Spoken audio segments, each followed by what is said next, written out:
பூஜை அறைகள்ல என்னென்ன படங்கள் வைக்கலாம்? அமைதியான தெய்வம் எந்த தெய்வமாக இருந்தாலும் உங்களுடைய வீட்டில் தாராளமாக அந்த தெய்வத்தினுடைய படத்தை வச்சு வழிபாடு வச்சுக்கலாம். தீபம் ஏற்றலாம், கற்பூரம் ஏற்றலாம், சாம்பிராணி காட்டலாம், ஊதுபத்தி ஏற்றலாம். அமைதியான தெய்வம் அப்படிங்கிறது பார்த்தீங்கன்னா மீனாட்சி அம்மன், காமாட்சி அம்மன், முருகப்பெருமான், பிள்ளையார், இந்த மாதிரி தெய்வங்கள் எல்லாமே வந்து பார்த்தீங்கன்னா அமைதியான தெய்வம். ஆங்காரமான தெய்வம் அப்படிங்கிறது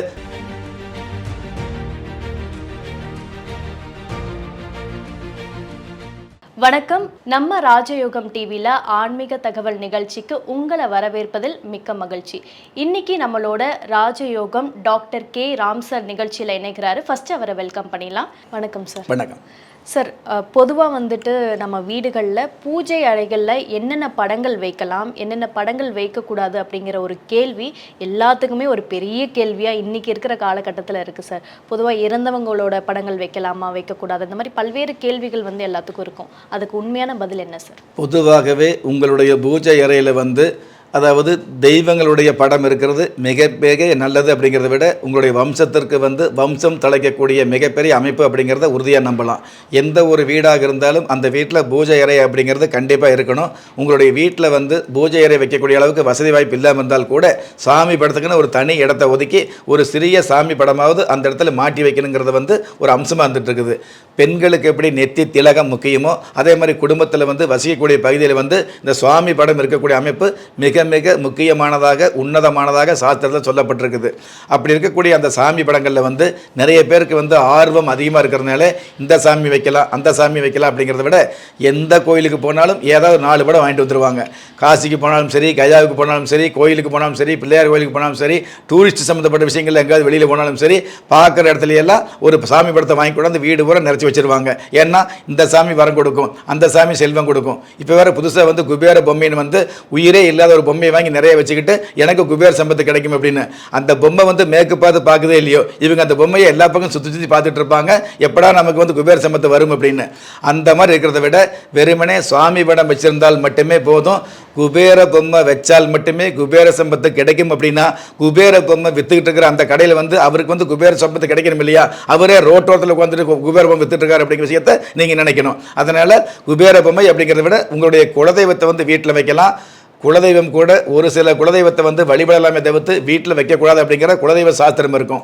அதனால் அந்த குலதெய்வத்தை உங்களுடைய வீட்டில் வைக்கலாமான்னு கேட்டுட்டு குலதெய்வத்தை வீட்டில் வைக்கக்கூடிய வழக்கம் வந்ததுன்னா தாராளமாக குலதெய்வ படத்தை வீட்டில் வச்சுக்கலாம். அப்படி குலதெய்வ படத்தை வீட்டில் வைக்க முடியாதவங்க குலதெய்வத்தை நினச்சி அனுதினமும் அதிகாலையில் எழுந்த உடனே நீங்கள் உங்களுடைய குலதெய்வத்தை நினச்சி வலதுகை மோதிர விரலால் பூமாதேவியை தொட்டு நமஸ்காரம் பண்ணீங்க அப்படின்னா இந்த பிரபஞ்சத்தில் நீங்கள் எந்த மூலையில் இருந்தாலும் இதே பிரபஞ்சத்தில் உங்களுடைய குலதெய்வம் எந்த கோடியில் இருந்தாலும் உங்களுக்கு மிகப்பெரிய ஒரு அம்சங்களை கொடுத்துத்தான் ஆகணும் அப்படிங்கிறது குலதெய்வ சாஸ்திரத்தினுடைய மிகப்பெரிய விதி.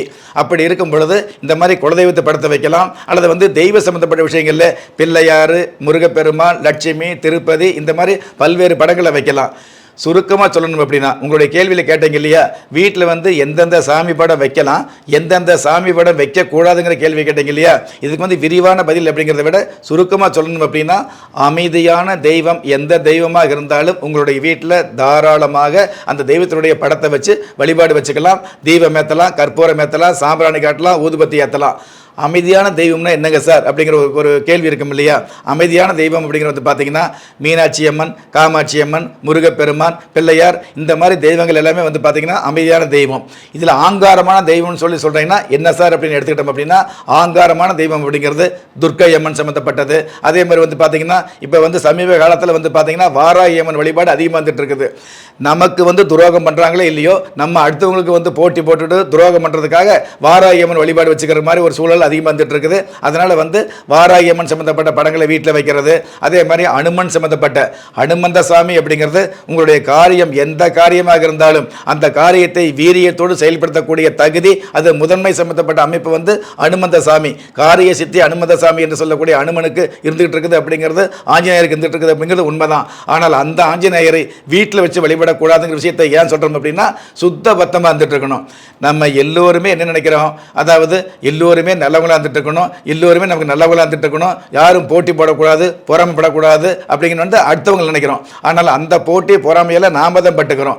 தன்னுடைய முதுகுல மூட்டை கணக்கில் அழுக்கு வச்சுக்கிட்டு அடுத்தவங்க முதுகு சுத்தம் இல்லை அப்படின்னு சொல்லக்கூடிய ஒரு அமைப்பில் தான் இன்னைக்கு நிறைய பேர் இருந்துட்டு இருக்கிறோம். அப்படி இல்லாமல் நீங்கள் எந்த வேண்டுதல் வைக்கிறீங்களோ, எந்த காரியத்துக்காக சாமி கிட்ட வந்து பக்தியோடு இருக்கிறீங்களோ, அந்த காரியம் சம்பந்தப்பட்ட விஷயங்களில் நீங்கள் வந்து அதாவது சுத்திகரிக்கப்பட்ட, அதாவது மிகப்பெரிய சுய புத்தியோடு அப்படிங்கிறத விட பயபக்தியோடு இருந்துட்டு இருக்கணும். நமக்கு நல்லது நடக்கணும் அப்படிங்கிற விஷயத்தை யார் வேண்டுமோ அந்த நல்லது நடக்கக்கூடிய அமைப்பை வேண்டவங்க கெட்டது பண்ணாமல் வந்துட்டு இருக்கணும். ஆனால் கெட்டது பண்ணாமல் இருக்க முடியுமா அப்படின்னு கேட்டிங்கன்னா இருக்க முடியாது அப்படிங்கிறது யதார்த்தமான விஷயம். திட்டம் போட்டு கெட்டது பண்ணுறோம் அப்படிங்கிறத விட தெரியாதனமாக கெட்டது பண்ணக்கூடிய சூழல் நிறைய பேர் இருந்துட்டு இருக்கோம். அந்த மாதிரி தெரியாதனமாக நடக்கக்கூடிய ஒரு சில கெட்டது உங்களுக்கு தேவையில்லாமல் பலிக்கும், தேவையில்லாமல் பாதிப்பு கொடுக்கும். அப்படிங்கிறதுக்காகத்தான் ஆஞ்சநேயர் படம் சம்பந்தப்பட்ட படங்களை வந்து வீட்டில் வச்சுக்க கூடாது, வாராகி அம்மனை வந்து வீட்டில் வச்சுக்க கூடாது, மாசாணி அம்மன் உங்களுடைய மனசில் நினைச்ச காரியத்தை மறுக்காமல் நிறைவேற்றி காட்டக்கூடிய மிகப்பெரிய மகத்துவம் நிறைந்த அந்த மாசாணி அம்மன் படத்தை வந்து உங்களுடைய வீட்டில் வச்சுக்கூடாது, மனசில் வச்சுக்கலாம். மாசாணி அம்மாவே, இந்த உலகத்தில் எனக்கு யாருமே இல்லை, அண்ட நிழலும் இல்லை, ஆதரிக்க யாரும் இல்லை, நான் அனாதையாக இருந்துட்டு இருக்கிறேன், எனக்கு யாருமே இல்லாத பொழுது ஆத்தா நீ தான் காப்பாற்றுங்கிற விஷயத்தை அந்த சாமி கிட்ட முறையிடலாம், வேண்டுதல் வச்சுக்கலாம். ஆனால் அந்த சாமி வந்து மனசில் வச்சுக்கலாம், உள்ளத்தில் வச்சுக்கலாம். ஆனால் இல்லத்தில் வச்சு வழிபாடு பண்ணக்கூடாதுன்னு ஏன் சொல்கிறோம் அப்படின்னா அந்த அளவுக்கு சுத்தமாக நீங்கள் இருக்க முடியாது அப்படிங்கிறது தான். அதாவது பக்தி இருக்கலாம், பயம் இருக்கலாம், ஆனால் அந்த பக்தி பயபக்தி சம்பந்தப்பட்ட விஷயங்களில் வந்து நீங்கள் முழுமையான ஈடுபாடோடு இருக்க முடியாது அப்படிங்கிறது தான். இல்லற வாழ்க்கையில் இருந்துக்கிட்டு இல்லற வாழ்க்கை இல்லாத சாமியை வந்து நம்ம வச்சு வழிபாடு பண்ணும் பொழுது தேவையில்லாத ஒரு சூழல் ஏற்படுங்கிற விஷயத்தை யதார்த்தமாக சாஸ்திரம் சொல்லி வச்சிருக்குது. ஆக சுவாமி சம்பந்தப்பட்ட விஷயங்களில் வந்து மனசுக்கு பிடித்த சுவாமி படங்களை வீட்டில் வச்சு வழிபாடு பண்ணலாம்.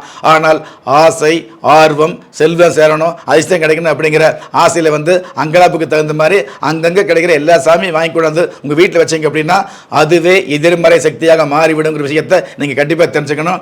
நிறைய வீடுகளில் நான் கடந்த காலங்களில் வாஸ்து பார்க்க போகும்பொழுது ஆஸ்திரேலியாவில் வந்து வாஸ்து பார்க்கும் பொழுது ஒரு வீட்டில் வந்து பார்த்தீங்கன்னா சாமி வீடு வச்சுருந்தாங்க, சந்தோஷம் தான். அதில் வந்து பார்த்தீங்கன்னா ஒரு சில சான்றோர்கள் என்று சொல்லக்கூடிய ஞானிகள் என்று சொல்லக்கூடிய அந்த சித்தர்கள் படத்தை வந்து வச்சுருந்தாங்க சாமி படத்துக்கு முன்னாடி. சித்தர்களை வந்து மதிக்கலாம், மனசார நேசிக்கலாம், சித்தர் ஆசீர்வாதம் வேணுங்கிறதுக்காக நீங்களும் வந்து ஒரு சில நாட்களில் விரதம் இருக்கலாம். சித்தர்களுக்காக நீங்கள் வந்து ஒரு சில விஷயங்களை வந்து நீங்கள் உடற்பயிற்சியாகவோ அல்லது யோகாவாகவோ செய்யலாம். ஆனால் சித்தர்களை எக்காரணத்தை கொண்டும் சாமி படத்துக்கு முன்னாடி வைக்கக்கூடாதுங்கிற விஷயத்தை தயவு செய்து நிறைய பேர் தெரிஞ்சுக்குங்க. நீங்கள் ஆர்வ கோளாறுல எங்களுடைய பரம்பரையாக அந்த சித்தரை வந்து வழிபாடு பண்ணுறோம் அப்படிங்கிறதுக்காக பரம்பரை சித்தர் அப்படின்னு ஒரு பேர் வச்சுக்கிட்டு அந்த சித்தரை வந்து முருகர் படத்துக்கு நடுவில் வைக்கிறது, குலதெய்வத்துக்கு பக்கத்தில் வைக்கிறது. என்னதான் அவர் சித்தராக இருந்துட்டு இருந்தால் கூட அவர் வந்து மானுட தெய்வம், அதாவது தெய்வம் சம்பந்தப்பட்ட மகத்துவம் நிறைந்த தெய்வ படங்களுக்கு மத்தியில் மானுட தெய்வமாக இருக்கக்கூடிய இந்த சித்தர்களை வந்து வச்சுக்கிட்டீங்க அப்படின்னா எதிர்மறை சக்திகள் தான் இருக்குமே தவிர்த்து ஏடாகூடமான சூழல் ஏற்படுமே தவிர்த்து நல்ல விதமான சூழலுக்கு தடை ஏற்படுங்கிறது உண்மை. இது நகைச்சுவையாக சொல்லணும் அப்படின்னு கேட்டிங்கன்னா அந்த காலத்தில் வந்து பார்த்தீங்கன்னா ஆற்றுல வெள்ளம் வரும் பொழுது ஒருவர் சொன்னாராம், அதாவது வந்து இந்த மாதிரி வெள்ளம் வருது என்னை காப்பாற்றுன்னு சொல்லி சிவனேன்னு சொல்லி சொன்னாராம். இன்னொருவர் அம்மாவே சொல்லி காப்பாத்துன்னு அழுதாராம், இன்னொரு அப்பா காப்பாத்து சொல்லி அழுதாராம், இன்னொரு வந்து அம்மா அப்பா சிவனே பெருமாளே முருகனே பிள்ளையாரனே எல்லாத்தையும் சொல்லி காப்பாற்ற சொல்லி அழுதாராம். கடைசியில் வந்து எந்த சாமியுமே காப்பாற்றல. ஏன்னு கேட்டால் அம்மா சொல்லிச்சா நீ அப்பாவை கூப்பிடல, அப்பா வந்து பார்த்துக்குவான்னு நான் இருந்துக்கிட்டு சொல்லி அம்மா சொல்லுது. அப்பா சொல்கிறாரு நீ அம்மாவை கூப்பிட்டு அம்மா வந்து பார்த்துக்க சொல்லி இருந்துட்டு சொல்லுது. அம்மா அப்பா வந்து சிவன் சொல்கிறாரு, அவன் வந்து உங்கள்கிட்ட வந்து கூப்பிடுதான்னு சொல்லி சிவன் ஒதுங்கிறாரு. இப்படி ஒவ்வொரு தெய்வம் ஒதுங்கிது. எதனால 4-5 பேர்த்த கூப்பிடும் பொழுது அவர் காப்பாற்றுவார், இவர் காப்பாற்றுவார், அவர் கடைசியில் பார்த்தா உங்களுடைய வாழ்க்கையில் வந்து எந்த ஒரு நன்மை நடக்காமல் போகுது அப்படிங்கிற நகைச்சுவை சொல்லப்பட்ட விஷயம் தான். நகைச்சுவையாகவே இருந்தால் கூட நல்லதுக்காக நன்மைக்காக இந்த நிகழ்ச்சியில் மென்மையோடு சொல்கிறேன். ஆர்வ கோளாறுல அதிக ஆசையில் அதிக எதிர்பார்ப்பு ஆன்மீகமாகவே இருந்தால் கூட அளவான ஆன்மீகம் தான் உங்களுக்கு பதமான மிதமான மேன்மையை கொடுக்கும். அளவுக்கு மீறி ஆன்மீகத்தை நம்பிட்டு அது தப்பு இது தப்புன்னு ஒவ்வொரு விஷயங்களும் ஆச்சாரத்தை பார்த்தீங்க அப்படின்னா உங்களுடைய குடும்பத்தில் வந்து இல்லறம் பாதிக்கும் அப்படிங்கிறது தான். கடந்த காலங்களில் என்னை சந்திச்ச வந்து ஒருவர் வந்து பார்த்தீங்க அப்படின்னா அந்த பொண்ணு வந்து அந்த மனைவி வந்து பார்த்தீங்கன்னா என்னுடைய கணவர் சாமியே கும்பிட மாட்டேங்கிறாரு, வீட்டுக்கு வந்தால் என் மேலே கோபமாக இருக்காரு, நான் சாமி சாமின்னு என் கணவருக்காகத்தான் இத்தனை அர்ச்சனை பண்ணுறேன், இவ்வளோ பிரார்த்தனை பண்ணுறேன், இவ்வளோ விரதம் இருக்குன்னு சொல்லி அவங்க அழுதாங்க. அவங்க போனதுக்கப்புறம் கணவர் வந்தார், ஒரே ஒரு நிமிஷம் தனியாக அவங்க கூட பேசிக்கிறேன் அப்படின்னு சொல்லிட்டு கணவர் வந்தார். அவர் மனைவி விட அதிகமாக அழுதார். என்னென்னு கேட்டிங்கன்னா, சார் நான் சென்னைக்கு வரும்பொழுது அதாவது பஸ்ஸுக்கே காசு இல்லாமல் காசு கொடுக்க முடியாமல் கஷ்டப்பட்டு சாப்பாடு இல்லாமல் இங்கே வந்து மெட்ராஸ் வந்து சேர்ந்தேன். சென்னைக்கு வந்ததுக்கப்புறம் இன்றைக்கி நிறைய சம்பாரித்து நிறைய இடங்களில் வீடு நிறைய ரியல் எஸ்டேட் பண்ணிகிட்டு இருக்கிறேன், நிறைய சொத்து பத்து. எங்கெங்கே சொத்து இருக்குன்னு எனக்கே தெரியாத அளவுக்கு நான் சம்பாதிச்சிருக்கிறேன். இவ்வளவு சொத்து இருந்தால் கூட இந்த சொத்து சம்மந்தப்பட்ட விஷயங்களில், என்னுடைய வியாபாரம் சம்மந்தப்பட்ட விஷயங்களில், தொழில் ரீதியான வகையில் ஒரு சில சிக்கல் வரும் பொழுது இந்த உலகத்தில் யாரையுமே நம்ப முடியல. நான் வந்து குலதெய்வமாக நினைக்கிறேன் என் மனைவி கிட்ட தான் எல்லா விஷயத்தை வந்து நான் பேசுவேன், ஆறுதலாக பேசுவேன். அந்த மாதிரி ஆறுதலாக என்னுடைய மனைவி கிட்ட பேச வரும் பொழுது என்னுடைய மனைவி வந்து அந்த சாமி இந்த சாமி அந்த விரதம் இந்த விரதம் போயிடுறாங்க. எனக்கு இந்த உலகத்தில் வந்து ஆறுதலே இல்லாமல் இருக்கிறனால எனக்கு பைத்தியம் பிடிச்சமா இருக்குன்னு சொல்லி போட்டு அவர் அழுதார். அப்படிங்கிறத விட என் காலில் தொட்டு கும்பிட்டு தீர்வு கொடுங்கன்னு சொல்லியிருந்தார். எதுக்காக சொல்கிறோம் அப்படின்னா, எந்த ஒரு ஆணாக இருந்தாலும், எவ்வளவு அதிகாரம் இருந்தாலும், எவ்வளவு திறமை இருந்தாலும், எவ்வளவு கல்வி இருந்தாலும், இந்த உலகத்தில் வந்து மகத்துவம் அப்படிங்கிறதுக்கு மேலே மனைவி என்ற ஸ்தானம் மிகப்பெரிய ஆறுதலானது, மிகப்பெரிய அற்புதமானது. ஒரு ஆண் மகனுக்கு மனைவி ஒருவர் மட்டுமே நல்லதாக அமைச்சுன்னு வைங்களே, அதை விட ஒரு சொர்க்கம், அதை விட ஒரு சொத்து வேறு எதுவுமே கிடையாது. அந்த மாதிரி உள்ள அந்த மனைவி ஆறுதல் கிடைக்காதனால தான் இவருக்கு வந்து பித்து பிடிச்ச மாதிரி இருக்குங்கிற விஷயத்தை சொன்னார். எதுக்காக சொல்கிறோம் அப்படின்னா, அந்த மனைவி சாமி கும்பிடுவது தவறு கிடையாது, சாமியே கும்பிடக்கூடாதுன்னு சாஸ்திரம் சொல்ல கிடையாது. ஆனால் சாமியை கும்பிட்டுக்கிட்டே இருன்னு சொல்லி எந்த சாஸ்திரம் சொல்ல அப்படிங்கிற விஷயத்தை என்னுடைய அனுபவ ரீதியாக உங்களுக்கு வந்து ஆன்மீகமாக அதே சமயத்தில் நன்மையாக மென்மையாக பதிவு பண்ண கடமைப்பட்டிருக்கிறேன். சார், இந்த கேள்விக்கு ரொம்ப தெளிவாக விளக்கத்தை கொடுத்தீங்க சார். ஏன்னா பொதுவாக வந்து குலதெய்வ வழிபாடு வந்து ரொம்ப முக்கியம்னு சொன்னால் கூட ரொம்ப தூரத்தில் இருப்பாங்க, அடிக்கடி போயிட்டு வர முடியாது, பொங்கல் வச்சுட்டு வர முடியாதுன்னு ரொம்பவே எல்லாருமே கஷ்டப்படுவாங்க. ஸோ அதுக்கெல்லாம் என்ன பண்ணலாம் அப்படின்னு சொல்லிட்டு ரொம்ப தெளிவான விளக்கத்தை கொடுத்தீங்க. ரொம்ப நன்றி சார். நன்றி. என்ன நேயர்களே, இந்த நிகழ்ச்சி ரொம்பவே பயனுள்ளதாக அமைஞ்சிருக்கும்னு நான் நம்புகிறேன். இதே போல் வேற ஒரு ஆன்மீக தகவல் நிகழ்ச்சியில் நான் வந்து உங்களை சந்திக்கிறேன். நன்றி, வணக்கம்.